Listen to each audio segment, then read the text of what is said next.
네, 안녕하세요. 경화여고 한국사 교사 방훈일입니다. 네, 오늘도 같이 한번 수업을 진행해 볼 건데요. 오늘은 저번 시간에 삼국시대 우리 했잖아요. 삼국시대 고구려 백제까지 했는데 오늘 이제 신라 해야죠. 네, 신라 오늘 제대로 배워보도록 합시다. 그리고 우리 종교 부분도 문화 부분도 간단하게 짚고 넘어가도록 하겠습니다. 네, 오늘 제가 이렇게 부끄럽네. 아직도 부끄럽고 아직도 울렁거려요. 언제쯤 이 울렁거림과 부끄러움이 해소될지, 계약이 먼저일지, 제 부끄러움이 먼저 끝날지 알 수 없지만 우리 오늘도 같이 저와 함께 수업을 진행해 보도록 합시다. 네, 이어서 가볼게요. 네, 짠. 네, 저번 시간에 했던 거 잠깐 나오죠? 네, 그쵸. 우리 저번 시간에 했던 거 간단하게 보시면 우리 고구려 율령을 누가 반포했죠? 그렇죠. 네, 소수리망이죠. 소수리망 때 율령이 반포되었고 백제는 백제는 고이왕 때 맞아요. 이렇게 반포가 됐습니다. 그리고 불교는 고구려는 역시 소수리망 그렇죠. 백제는 그렇죠. 침류왕 이렇게 중요한 내용을 살펴봤고요. 또 특히 소수리망 때는 태학이라는 그런 기관이 설치가 되어서 교육기관으로서 역할을 하게 됩니다라는 내용을 우리가 살펴봤습니다. 그래서 고구려는 그 소수리망 이후에 광개토 대왕과 장수왕 때 전성기를 누리면서 영토 확장을 쭉 해왔고 장수왕 때는 수도를 평양으로 옮기면서 남진 정책을 쭉 추진해왔고 이런 내용들 했고요. 백제는 위례성 시기 그 다음에 무령왕으로 이어진 무령왕 때 웅진 시기 22담로 그 다음에 사비 시기 그래서 성왕 때 이제 중앙에 22관청을 설치하고 수도를 다시 부여로 옮기고 나라 이름도 잠깐 남부여라고 사용했고 이런 것들이 나와 있습니다. 네, 그리고 이제 신라로 넘어왔는데 신라도 다시 우리 처음으로 돌아가서 차근차근 보도록 합시다. 네, 신라는 누가 세웠죠? 네, 그렇죠. 신라는 박혁거세 아래에서 태어났다 그랬죠? 박혁거세. 네, 박혁거세가 이제 신라를 세웠고요. 또 우리 김알지, 네.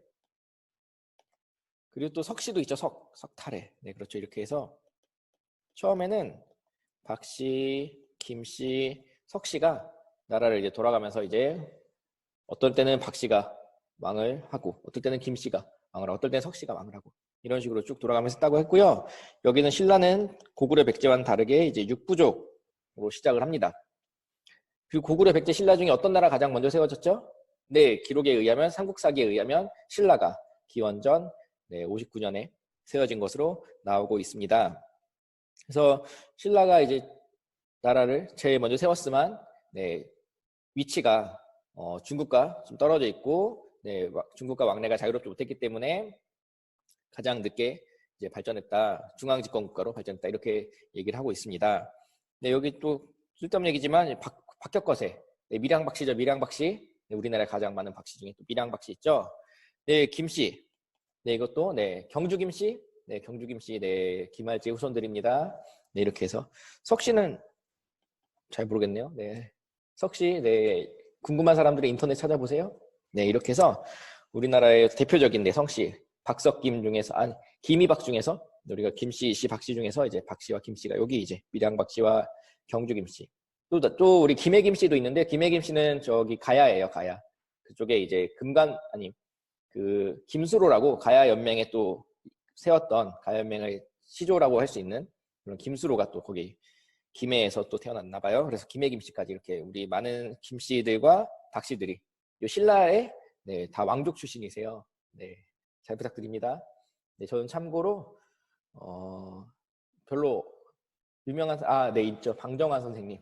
네, 방정환 선생님 있고요. 네, 물론 저랑 파는 다르지만 있고 그다음에 제 동생이 초등학교 때였나? 이제 선생님이 자기 이제 가문에 대해 조사하는 그런 숙제를 내주셨나 봐요. 그래서 가문에 이제 역사에 등장했던 인물들을 조사해 봐라 했는데 전 잘 모르겠는데 제 동생이 찾았는데 누가 있냐면 이순신 장군의 부인 방씨더라고요. 네, 그래서 이제 그렇게 이제 나옵니다. 네, 이런 것들이 이제 우리나라 역사의 좀 특징 중에 하나죠. 쭉 이제 성씨들이 이렇게 있습니다. 네, 저는 그거 말고는 없어요. 네. 다 여러분들은 왕족 출신도 많으신 것 같아요. 네, 보니까. 네, 축하드려요. 네, 이렇게 해서 이제 가시면 되고, 그래서 이제 신라의 이제 박혁거세를 중심으로 해서 쭉 이제 신라가 처음엔 부족연맹 체제로 나라가 이제 쭉 유지가 되어 왔는데, 이제 언제 이제 왕위 계승이 안정이 되느냐? 여기 내무랑, 네, 이제 이때 이제 마립간이라는 칭호를 사용하게 되면서 또 김씨가 내물 마립간인데요. 내물 마립간 때부터 이제 김씨들이 이제 쭉 왕위를 이어갑니다. 그리고 여기는 안 나왔지만 이제 마립간 이전에 처음에 신라의 왕을 부르는 호칭이 좀 달랐죠. 네, 뭐 거서간, 그다음 차차웅, 그다음에 이사금 이렇게 이제 이사금 같은 경우는 뭐 떡을 씹어서 이가 가장 많은 사람이 왕이 되었다. 뭐 이런 네, 일화들이 있잖아요. 이런 식으로 이제 쭉 처음에는 왕권이 그렇게 강하지 않았고 왕위 계승도 네, 이제 아들에게 이어지는 그런 왕위 계승이 아니었는데 이제 내무랑 때부터 내물 마립간이라고 부르는 그때부터 이제 김씨가 왕위를 쭉 이어갑니다. 그러다가 이제 율령 반포제도 정비를 보시면 여기에서 지증왕 때 이제 왕이라는 칭호를 처음 사용하게 됐고요. 나라 이름도 그전에는 뭐 사로국, 뭐 신라국, 그다음에 뭐 계림 뭐 다양한 이름들이 이제 있었는데 이제 신라라는 국호를 정식으로 이제 이때 사용하게 됩니다. 네, 중국에서 따온 거죠. 왕이라는 칭호도 마찬가지고요. 신라도 한자로 이제 만든 글자 한자로 이제 나라 이름을 만들게 됩니다. 이렇게 해서 사용을 했고 여기는 안 나왔지만 이제 지증왕 때 이제 우산국 우리 유명한 장군님 있죠? 신라 장군 이사부. 네, 그쵸. 그 독도는 우리 땅에 나오는 노래잖아요. 네, 거기 이제 우산국도 이제 지증왕 때 정복을 했는데 교과서에 없더라고요. 네, 중요할 것 같은데 독도는 우리 땅인데 네, 여러분 화이팅. 독도는 우리 땅. 그래서 이제 신라 이제 지증왕이 그렇게 독도 우산국도 정복을 했고 그다음에 소로 농사짓는 우경 이런 것도 이제 지증왕 때 보편화되었다 이렇게 얘기를 하는데 그런 내용들은 네, 안 나와 있네요. 네, 우리 나온 것만 보자고요. 네, 그다음에 버풍왕. 버풍왕 때 버풍왕도 중요한 왕 중에 하나입니다. 이 버풍왕이라는 이름 자체가 이제 불교적인 네, 이름이기도 해요. 버풍왕 때 이제 불교를 공인하게 되거든요. 근데 이때 이제 2차 돈의 순교가 등장을 하죠. 신라 귀족들이 너무 그 신라 토착 신앙이 강해서 불교가 들어오기 너무 힘들었대요. 근데 이제 2차 돈이 이제 먼저 불교를 믿은 거죠. 왕에게 나라가 발전하려면 이제 불교를 통해서 백성들의 이제 마음이 하나로 모여야 되는데 부처님의 힘으로 우리가 나라를 이끌어 가야 되는데 불교를 사람들이 믿지 않으니 내가 불교를 믿을 수 있도록 내가 하겠다. 나를 죽이면 내 목을 베면 그런 놀라운 일이 일어나서 귀족들이 불교를 믿게 될 거야. 부처님을 믿게 될 거야. 이렇게 얘기해서 이제 2차 돈이 목을 이렇게 댕강 이렇게 해서 2차 돈이 순교하게 되죠. 근데 갑자기 목이 휘웅 해서 산으로 날아가고 하늘에서는 꽃비가 내리고 네, 목에서는 흰피가 네, 나왔다고 하더라고요. 네, 그런 식으로 이제 해서 사람들이 이제 기적을 본 거죠. 아 정말 부처님이 계시구나. 그렇게 이제 사람들이 귀족들이 믿게 돼서 불교가 이제 이때 공인했다고 해요. 그래서 그 2차 돈에 목이 떨어진 곳에는 절을 짓고 이렇게 해서 이제 이런 식으로 이제 불교가 공인됐다는 얘기가 나오는데 네, 이런 얘기들도 있고요. 그리고 이제 버풍왕 때는 이제 17관등제 그래서 이제 우리가 흔히 알고 있는 골품제도 있죠. 골품제도에 이제 기초가 되는 것 같아요. 그래서 뭐 성골, 진골, 그다음에 육두품, 오두품 이런 내용들이 이제 등장을 하게 됩니다. 물론 골품제도는 버풍왕 때는 아직 없었던 것 같고 설이 여러 가지가 있는데 버풍왕 때는 아직 없었던 것 같지만 어쨌든 그런 관등을 정비해서 관등제 정비했다. 뭐 공복을 제정했다. 그다음에 중앙 귀족 그 연합 부족들이 귀족이 됐다. 이런 얘기들이 나오면 이게 중앙 집권 국가로 가고 있다는 뜻이에요.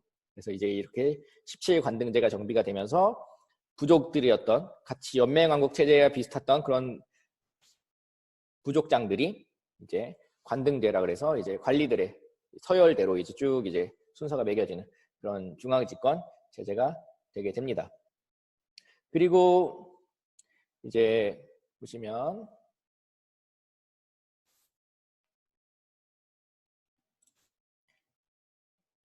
네. 그리고 보시면 이제 버풍왕 때 이제 그 같은 내용이죠. 율령이 반포돼서 율령 반포했다는 얘기가 17관등제 정비했다 비슷한 얘기예요. 이제 법을 발표했다는 얘기고 이때 또 중요한 게 병부 네, 군사권을 왕이 이제 군사권을 쥐고 있는 거죠. 군사권을 쥐고 있으니까 힘이 세진 걸 말하는 거예요. 네, 그리고 이제 이때는 상대등을 설치했다. 그래서 귀족들의 대표죠. 네, 그래서 관리들의 대표인 상대등이 이제 존재하게 됩니다. 함께 이제 정치를 하게 된 거죠. 그래서 이렇게 됐고요. 그다음에 허풍왕 때는 금강가야. 가야 중에 6가야 중에서 네, 초기에 가야 연맹을 이끌었던 금강가야를 정복하게 됩니다. 허풍왕이고요. 네, 이제 진흥왕 보겠습니다. 네, 진흥왕은 여기 나와 있는 내용들 간단하게 설명해 보면서 넘어가 볼게요. 네, 우리 봅시다. 먼저 화랑도, 네, 화랑도 잘 알고 있죠? 화랑. 여러분 잘 아는 화랑 누가 있을까요? 네, 노래에 나오잖아요. 네, 그 관창, 맞서 싸우는 관창, 그렇죠? 그래서 말목자는 김유신 이런 거 나오잖아요. 네, 그런 우리 분들이 알고 있는 신라의 유명한 친구들, 유명한 장군들이 이제 화랑 출신이죠. 그 화랑이라는 네, 조직이 있었던 거예요. 젊은 청소년들을 데려다가 귀족들의 자제들 데려다가 이제 좋은 곳에 가보고 훈련도 하고 같이 생활하면서 이제 그 성품이 어떤지 실력이 어떤지 이런 것들을 다 파악해서 이제 평가해서 이제 나라를 위해 일할 수 있는 그런 장군들로 세우게 되고 그런 인물들을 중심으로 이제 나라가 단결을 하게 되잖아요. 네, 그리고 또 이 화랑들의 정신, 우리가 세소고개 나중에 할 건데 그 세소고개 같이 충성을 다하고 친구들끼리 이제 잘 우애 있게 지내고 전쟁에 나가서 물러서지 말고 이런 것들을 통해서 이제 화랑들이 이제 정신을 무장해서 좋은 정신과 건강한 신체와 네, 건강한 정신으로 이제 나라를 위해 큰 일을 하게 되죠. 그 화랑들이 이제 진흥왕 때 본격적으로 등장하게 됩니다. 여러분들 잘 아는 김유신도 네, 화랑 출신이잖아요. 그래서 이 화랑들을 중심으로 나라가 이제 쭉 발전하게 되는데 이 진흥왕 때 이제 그 전에 우리가 살펴봤는지 모르겠는데 장수왕이 남진 정책을 하게 되죠. 수도를 평양으로 옮기잖아요. 평양으로 옮기면서 이것의 위협을 느낀 백제와 신라가 서로 동맹을 맺습니다. 우리가 무슨 동맹이라고 하냐면 네 그렇죠. 나제 동맹이라고 하죠. 나제 동맹. 이 나제 동맹을 체결해서 이제 신라와 백제가 고구려를 남진 정책을 막는 거예요. 그래서 막고 있는데 이제 시간이 흘러서 이제 고구려가 힘이 약해졌을 때 이제 진흥왕이 백제 성왕에게 얘기를 합니다. 우리 같이 한강유역을 빼앗자. 백제는 원래 한강유역이 백제 땅이었으니까 백제는 좋죠. 아 이걸 다시 되찾아야겠다. 신라 진흥왕이 도와준다고 하니까 반반 나눠 갖자. 이렇게 해서 둘이 힘을 모아서 한강유역을 차지하게 됩니다. 그래서 백제는 한강 하류, 그리고 신라는 한강 상류 이렇게 차지를 했는데 진흥왕이 욕심이 났나 봐요. 한강 전체에. 진흥왕은 사실 이 동맹을 유지하고 싶었던 마음이 없었을지도 모르죠. 어느 정도 힘을 기른 다음이었으니까. 그래서 이 나제 동맹을 깨고 한강 유역을 모두 장악합니다. 이것에 성왕이 이제 화가 나서 신라를 공격하러 갑니다. 가다가 이제 그 관산성이라는 곳에서 싸우다가 이제 전사를 하게 됐고요. 성왕은 거기서 죽습니다. 이렇게 해서 이제 백제가 또 내리막길을 걷게 되는 또 그런 시기가 찾아오게 되죠. 진흥왕은 신라는 계속 성장하고 있고요. 이런 나제동맹과 관련해서 여러분들이 한강유역과 관련해서 나제동맹 그리고 진흥왕, 성왕, 관산성 전투 이런 단어들 기억하고 있다가 나중에 문제 나오면 풀면 좋을 것 같아요. 이렇게 한강유역을 모두 장악하게 되고요. 계속 이어서 이제 영토를 넓히게 됩니다. 함흥평양까지. 함경도까지 갔다는 얘기예요. 지금으로 따지면 강원도를 넘어서. 그래서 이렇게 영토를 많이 확장하면서 이제 순수비를 세우게 되죠. 그래서 이 함흥평야까지 가면서 이제 지역을 점령하고 나서 이제 세웠던 비석이 황초령비, 마운령비 이런 비석이 있고요. 한강유역을 차지한 뒤에 세웠던 북한산비. 네, 참고로 제가 북한산에 올라가 봤는데 그 북한산에 가면은 봉우리 중에 비봉이라는 봉우리가 있어요. 비봉인데 거기가 바로 북한산 정상인데 거기에 비석이 있기 때문에 그 봉우리 이름이 비봉이에요. 그 비가 북한산 비입니다. 지금 물론 가짜로 되어 있는데 그 그 비석을 산꼭대기에 세웠더라고요. 네, 대단하죠. 어떻게 세웠는지 모르겠는데 그 비봉을 제가 또 갔다는 거 아닌데 거기가 원래는 일반인 출입 금지 구역이에요. 제가 이제 북한산에서 이제 공익근무요원이라고 대체 복무를 했는데 이제 그 직원들이 제가 역사를 전공한다는 걸 알고 거기 데려가 줬어요. 그래서 밧줄 잡고 올라가야 되는 아주 위험한 곳인데 그렇게 위험한 곳을 어떻게 그 큰 비석을 들고 가서 거기다가 이제 비석을 세웠는지 정말 신라 사람 대단하더라고요. 그래서 아무튼 그 비봉이 북한산비, 북한산비가 거기 있고요. 그 다음에 또 이제 남쪽으로 내려오시면 이제 이 성왕이 잠깐 얘기가 돌아왔는데 성왕이 이제 신라를 공격할 때 혼자 공격하지 않고 신라와 관계가 안 좋았던 가야, 그때는 대가야가 이 가야를 이끌고 있었어요. 왜 신라랑 가야가 사이가 안 좋을까요? 그렇죠. 네, 금강가야를 누가 정복했어요? 네, 버풍왕이. 그래서 이제 금강가야가 멸망한 뒤에 대가야라는 가야 중심으로 다시 뭉쳐서 힘을 얻고 있었는데, 기르고 있었는데 백제가 성왕이 이제 가야에게 말합니다. 우리 신라 같이 공격하자. 신라 맴매하자. 이렇게 해서 신라를 공격하게 됐고요. 그리고 잠깐 제 아내 카톡이 자꾸 오네요. 네, 그래서 그래서 이제 가야가 백제와 함께 연합을 해서 신라를 공격했는데 성왕은 아까 관산성에서 죽었죠. 전타했고요. 이제 가야는 진흥왕의 공격에 의해서 멸망당하게 됩니다. 그래서 그것을 기념하기 위해서 이제 또 순수비, 창녕비라고 하는 창녕비. 네, 아까 뭐 비석도 이름도 있지만 그건 뭐 다 사실 이것도 기억할 필요 없어요. 창녕비를 세워서 이제 이것들을 기념하고 진흥왕의 전성기를 맞게 되었다라는 얘기를 우리가 진흥왕 때 살펴볼 수 있고요. 또 참고로 진흥왕 때 이제 나라의 발전을 위해서 부처님의 힘으로 나라를 키워야겠다 해서 이제 황룡사도 짓고 여러 가지 좋은 훌륭한 정책들을 많이 펼치게 됩니다. 네, 진흥왕 이 정도로 우리가 정리하시면 될 것 같네요. 그리고 지방 통치는 여기 나오는데 전국을 주군으로 나누고 그 아래에 촌을 두었다. 뭐 이 정도만 여러분 기억하시면 좋을 것 같아요.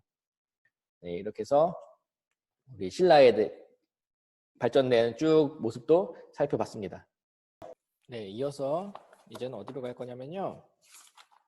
우리 삼국시대까지 다 했고 이제 종교 쪽으로 한번 넘어가 볼게요. 종교와 사상 쪽으로.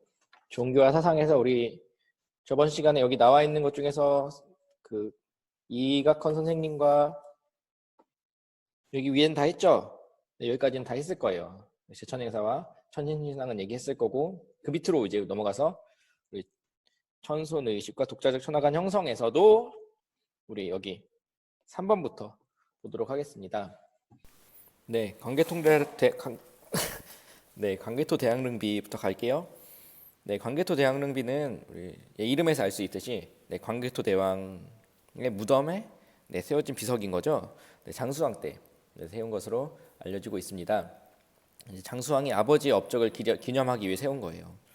광개토 대왕이 워낙 훌륭한 일들 많이 했으니까 그래서 여기 나와 있는 것처럼 주몽의 건국 이야기부터 시작해서 광개토 대왕이 어떻게 영토를 확장했는지 어떻게 북쪽으로 또 남쪽으로 다양한 나라들을 정복하면서 활발하게 나라를 영토로 확장했는지에 대한 내용이 나와 있고요.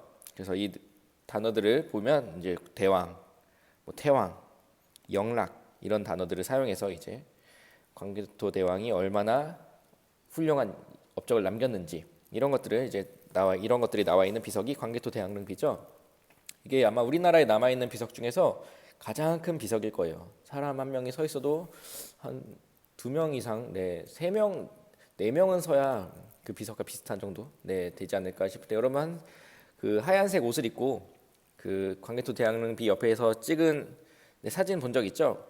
그 사진을 보면 광개토 대양릉비가 얼마나 큰지 확인할 수가 있고요. 근데 이 광개토 대양릉비가 현재는 중국 땅에 있어요. 이게 원래 고구려의 수도가 어디였죠? 광개토 대왕까지는 그렇죠. 평양 아니고 그렇죠. 국내성이었죠. 국내성에 있었기 때문에 이제 국내성은 중국 땅이거든요. 지금 현재는 그래서 국내성에 있고요. 처음에는 이제 자유롭게 가서 내용을 확인할 수 있었는데 어느 때부터 중국이 이제 그것을 못 들어오게 막고 이제 아무나 들어갈 수 없는 그런 지역이 돼버렸어요. 그래서 여러분들이 얼른 힘을 길러서 우리가 광개토 대양릉비를 우리가 직접 잘 연구하고 관찰할 수 있게 어깨에 메고 오세요. 화이팅. 그리고 이제 또 이 광개토 대양릉비의 재밌진 않지만 어떤 또 내용들이 있냐면 이제 신라가 위험에 빠졌을 때 광개토 대왕이 직접 가서 외와 가야를 맹매해서 신라를 구해줬다. 이런 우리 호우명 그릇에 봤던 내용이 그대로 이 광개토 대왕릉비에도 담겨 있고요. 또 일본이 또 이제 자기들이 뭐 옛날에 가야를 정복했다, 뭐 신라 뭐 삼국을 간섭했다, 뭐 그러면서 이제 임나 일본부설이라는 걸 주장합니다. 그 임나 일본부설을 주장할 때 이 광개토 대왕릉비를 가지고 또 그 일본 애들이 또 이 광개토 대왕릉비가 그 내용을 증명하고 있다, 뭐 이렇게 얘기를 해요. 왜냐하면 광개토 대왕릉비에 중요한 글자 몇 개가 지워졌거든요. 워낙 관리가 안 되어 있었고 뒤늦게 발견된 비석이어가지고 처음에는 이게 이제 중국 뭐 황제 뭐 아니면 뭐 여진족 뭐 이런 나라의 뭐 그냥 왕으로 생각했대요. 그 정도 비석일 거라고 생각을 했는데 나중에 이제 밝혀진 거예요. 이게 광개토 대왕릉비라는 게. 아무튼 그래가지고 이제 일본 애들이 이 지어진 글자를 이용해서 자기들이 임나 일본부를 세워서 한반도를 지배했다, 이런 또 증거로 제시하기도 했고요. 네, 근데 다 쓸데없는 얘기죠. 네, 지금은 네, 여러분들이 얼른 또 이것도 힘을 길러서, 아무튼 우리나라는 중국과 일본 사이에서 항상 이제 끼어서 제대로 대접을 못 받는 경우가 많은데 여러분들이 얼른 힘을 길러서 네, 다 이겨주세요. 화이팅! 그다음에 보시면 이제 불교 수용으로 가봅시다. 했던 거니까 불교는 간단하게 또 한번 해볼까요? 중앙집권 국가로 발전하는 과정에서 불교를 수용했다. 그렇죠? 중앙집권 국가. 불교 말고 또 뭐 있었죠? 그렇죠. 유교. 그렇죠. 이거는 이제 우리 고구려 같은 경우는 태학이라고 했고요. 네, 이런 게 있었고, 그다음에 또 율령. 그렇죠. 율령 반포했다는 거 꼭 알아두시기 바랍니다. 그래서 이제 불교도 나오는데 고구려 언제 했다고요? 네, 소수림왕 때. 백제는 침류왕 때. 그렇죠. 신라는 버풍왕 때. 그래서 이렇게 해서 우리가 하나씩 다 살펴봤고요. 그리고 전륜성왕이라는 용어가 등장하는데 이 전륜성왕은 인도에서 많이 사용하는 용어예요. 왕이 부처님의 그런 가르친 대로 이제 나라를 만들어서 이 나라가 이제 부처님 불교에서 얘기하는 그런 완벽한 국가로 그렇게 갈 수 있도록 네, 왕이 이제 그런 역할을 하는 거죠. 그걸 전륜성왕이라고 하는데 이제 백제 같은 경우는 정말 이름에 성왕이라고 나와 있잖아요. 그런 것들이 다 이제 이런 불교식 왕명을 쓴 거예요. 그래서 이런 왕명을 이제 사용했다. 전륜성왕이라는 용어 그냥 한번 알아두시면 되고, 처음 나온 용어 같은데 네, 이게 어떻게 되려나 모르겠네요. 아무튼 이런 용어 있다는 거, 불교식 왕명, 뭐 진흥왕, 버풍왕 이런 다 불교식 용어입니다. 이런 왕명들이 네, 많이 사용되게 됩니다. 네, 왜냐하면 삼국은 불교 국가가 됐으니까. 그래서 이런 불교를 우리가 뭐라고 하냐면 왕실의 안녕, 나라의 안녕, 나라의 번영 이런 것들과 연결되는 불교, 나라를 지켜주는 불교. 그래서 우리가 호국불교라고 얘기를 하죠. 그래서 호국불교의 성격을 같이 띠게 된다라는 거 같이 알아두시면 되고요. 고구려는 여기 나오는 평양에 뭐 9개 사찰을 건립했고, 백제는 네, 미륵사를 창건했고, 이게 무왕 때인데요. 백제 미륵사 지금은 없어요. 미륵사 지만 있어요. 미륵사 지.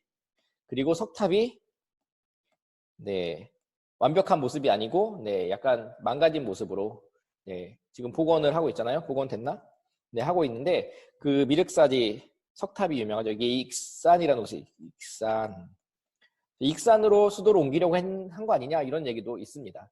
백제가 부여에서 이제 그때는 사비라고 불렀죠. 네, 지금 부여고 부여에서 이제 성왕 때 잘 발전했는데 이제 더 발전하기 위해서 이제 무왕 때 익산으로 옮기려고 시도했던 그런 흔적들이 보인다. 대표적인 게 이제 미륵사라는 절입니다. 백제도 이제 불교가 미륵사를 지으면서 이제 나라가 더 발전하기를, 이 부처님의 힘으로 나라를 지키기를 원했던 거죠. 신라도 마찬가지고요. 신라에 아까 진흥왕 황룡사 나오고요. 그다음 뭐 분황사, 황룡사, 구층목탑 이건 다 선덕여왕 때인데요. 선덕여왕 때 이렇게 불교를 이렇게 퍼뜨리면서 불교가 확산되면서 나라가 발전하기를 빌었던 것 같습니다. 또 선덕여왕 때 여기 앞지만 우리 하늘을 바라보는 별을 관측하는 신라의 유명한 기구 있죠. 네, 첨성대. 그렇죠. 첨성대도 선덕여왕 때 지어진 걸로 네, 나오고 있습니다. 네, 황룡사 구층목탑과 관련해서 네, 재밌는 일화가 있죠. 선덕여왕이 이제 당나라와 교류를 하려고 이제 사절단을 보냈는데 그 당나라 태종이었던 것 같아요. 이제 이 선덕여왕에게 그림을 하나 보내죠. 그림이 이제 모란이 피어 있는데 꽃과 나비가 없는 그런 그림을 보냅니다. 그래서 선덕여왕이 이 그림을 보고 아 이건 나를 모욕하는 그림이다. 내가 여왕이라서 여자 출신이 여자이기 때문에 이렇게 왕이 된 우리나라를 힘이 없다고 판단하는 거다. 이렇게 이제 얘기를 하잖아요. 왜냐하면 꽃에 나비와 벌이 있어야 되는데 꽃에 향기가 없기 때문에 나비와 벌이 꼬이지 않는다. 뭐 이런 나를 향기 없는 꽃처럼 얘기했다. 뭐 이렇게 이제 설명이 되어 있는 그런 것들을 우리가 들은 적이 있을 거예요. 그래서 그런 얘기들을 이제 뭐 이게 진짜냐 사실이냐 진짜는 아니겠죠. 네, 그런데 이제 이런 얘기들이 쭉 전해지면서 이제 여자가 왕이 된 거에 대한 그런 거에 부정적인 생각들을 이제 쭉 이제 보여주고 있는 설명들인데 최근에 제가 본 거에 따르면 또 이게 모란에 향기가 없어서 꽃과 나비가 없는 것이 아니다. 벌과 나비가 없는 것이 아니다. 모란이라는 꽃 자체를 그릴 때는 그렇게 나비나 벌을 그리지 않는다. 그게 중국의 그림의 원칙이다. 뭐 이런 얘기를 들었어요. 그래서 그런 얘기를 좀 더 제가 좀 공부해 보려고 찾아봤더니 재밌는 게 하나 있더라고요. 여러분 한번 잠깐 볼까요?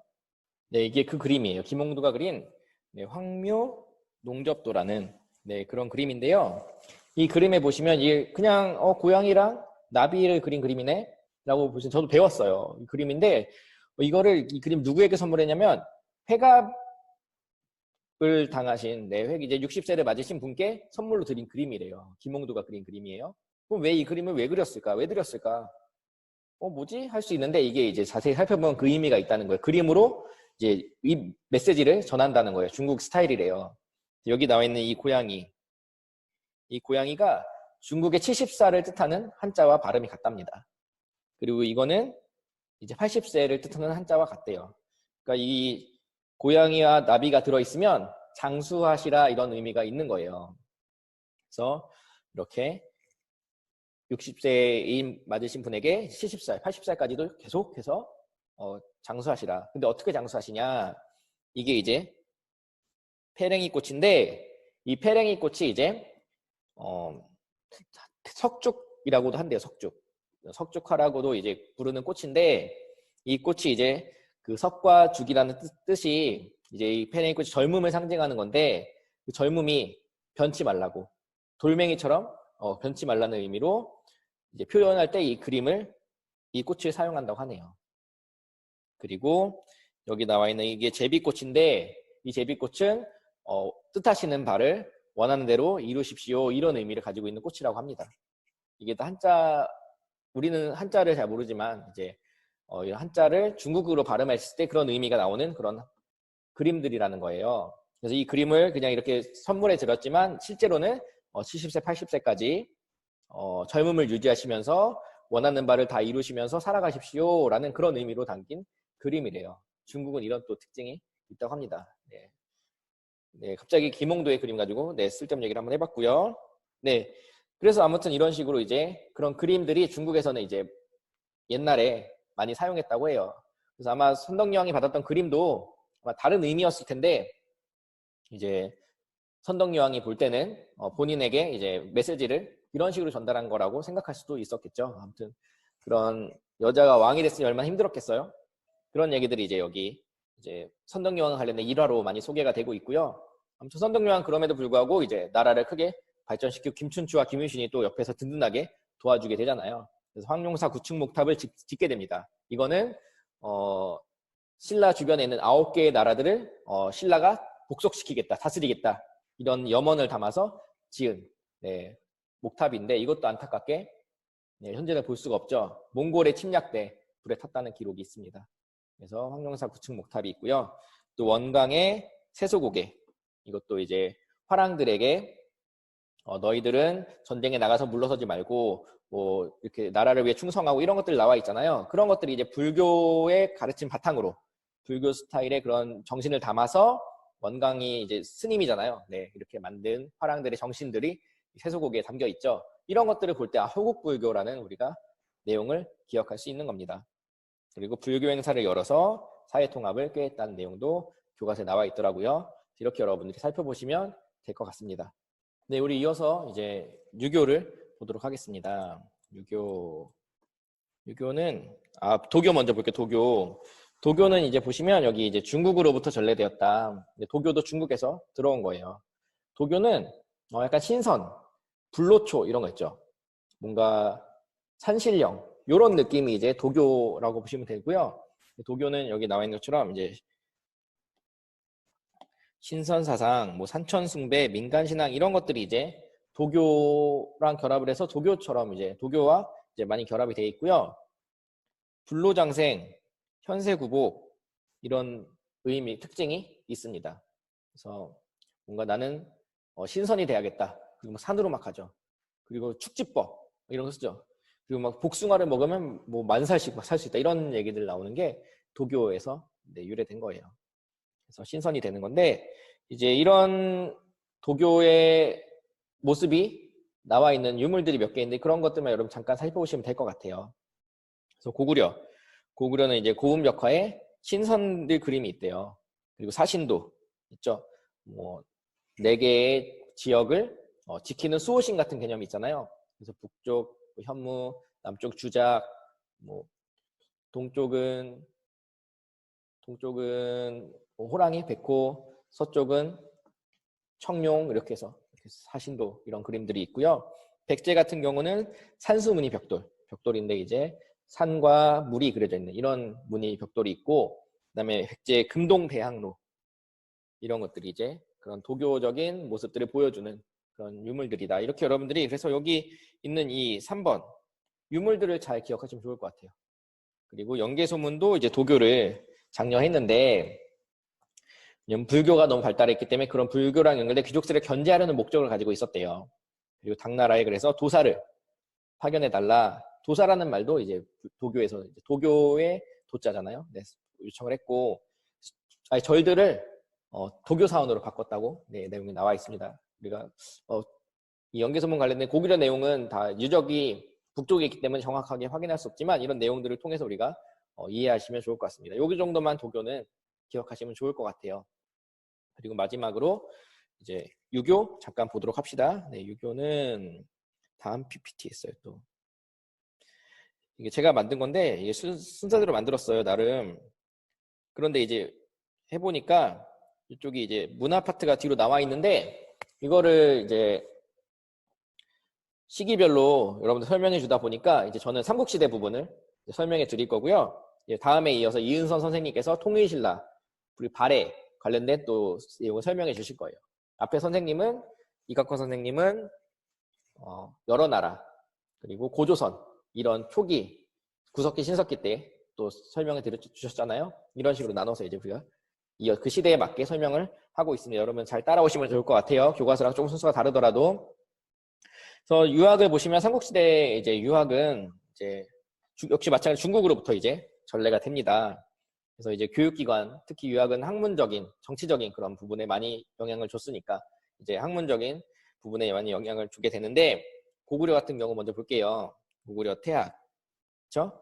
지방에는 경당, 태학과 경당으로 나눠서 여러분들 기억하시면 좋을 것 같고요. 백제는 우경박사라 그래서 우리가 뭐 사서삼경이란 말 쓰죠. 뭐 시경, 뭐 서경, 역경 뭐 이런 거 있잖아요. 그게 이제 중국의 그런 경전들이에요. 중국의 중요한 경전 5개를 이제 박사라고 해서 이제 그런 것을 가르치는 그런 관직을 만들었다 이렇게 보시면 되겠죠. 신라는 이제 임신서기석이라는 비석을 통해서 여기에 이제 공부하는 그런 학생들의 모습이 나오는데 여기 유교적인 경전을 가르치고 배우고 있는 그런 내용들이 등장을 합니다. 이런 것들을 통해서 고구려, 백제, 신라 모두 유교를 받아들이고 유학을 받아들이고 이것을 학문으로서 열심히 갈고 닦았구나 이런 것들을 우리가 살펴볼 수 있죠. 그리고 삼국은 종묘를 설치하고 이제 역대 왕들을 모시는 그런 신전 같은 제사를 지내는 그런 곳이죠. 종묘를 설치했고 국가의례, 아이고 여기 오타가 났네요. 국가의례인데 의례를 실시하는 등 정치적으로도 유학을 사용했다. 그래서 보시면 되겠고 역사서 이건 뭐 외워야죠, 여러분. 지금 남아있지 않지만 이런 역사서를 편찬했다고 하네요. 외워주세요. 네. 고구려는 유기 100권, 신집 5권, 백제는 서기, 신라는 국사. 그래서 이렇게 보시면 되겠습니다. 각각의 편찬한 사람들도 나와 있는데 제가 이 교과서에는 이름까지는 없을 거예요. 그런데 여러분들 이렇게 시기와 이름까지도 여러분 기억하시면 좋죠. 네, 이런 기억하시면 좋고 대부분 다 나라가 전성기일 때 이런 역사책들을 편찬합니다. 왜냐하면 잘된 업적들을 기념하고 앞으로 더 잘 되기를 바라는 마음이 있었겠죠. 그래서 이런 것들이 이제 역사서가 편찬되게 된다. 이런 것들도 이제 유학을 받아들이면서 이제 변하게 된 성장 새로운 모습들이다. 이렇게 여러분들이 기억하시면 좋을 것 같습니다. 네, 우리가 이렇게 해서 삼국시대 신라 발전을 쭉 살펴봤죠. 왕 중심으로 간단하게. 그리고 이어서 불교, 그 다음에 도교, 마지막 유교까지, 유화까지 쭉 살펴봤고요. 이런 정신적인 그런 학문적인 그런 기틀 속에서 각각의 나라들이 성장해 나가고 중원 집권 국가가 되고 이렇게 되는 겁니다. 여러분들이 이런 것들을 잘 기억하시고 하면 좋을 것 같고요. 우리 참고로 마지막으로 간단하게 우리 했던 것 같기도 하고 안 했던 것 같기도 한데 이 시대에 아까 그림이 그건 넘어가고 짜이젠 이 삼국시대 회의들 있죠. 제가회의라던가 정사회의 이런 거 있죠. 여러분 다 기억하고 있나요? 잠깐 우리 정리해 볼까요? 귀족들의 회의. 삼국시대 귀족 회의. 고구려 제가회의. 백제 네, 정삼회의. 신라 네, 화백회의. 이런 식으로 이제 귀족들이 모여서 나라의 중요한 일들을 결정했던 그런 회의가 있었던 것도 여러분 같이 알아두시면 좋을 것 같습니다. 그래서 이 삼국시대는 자세히는 우리가 다루지 못했지만 그런 중요한 특징들, 뭐 율령이라던가 불교라던가 유교라던가 도교라던가 이런 귀족회의 정치적인 모습들, 왕별로 했던 업적들 이런 것들 여러분 잘 기억하시면 됩니다. 우리 다음 시간에는 이은선 선생님께서 이어서 통일신라, 발해에 대해서 강의를 해주실 거고요. 그 다음엔 다시 이각헌 선생님께서 고려에 대해서 수업을 해주시겠죠? 네, 저 이각헌 선생님 다음에 다시 만나도록 합시다. 여러분 그동안 3강, 4강 듣느라 고생했고요. 네, 다음에 또 만날 때까지 여러분 공부 열심히 하고 있으세요. 안녕.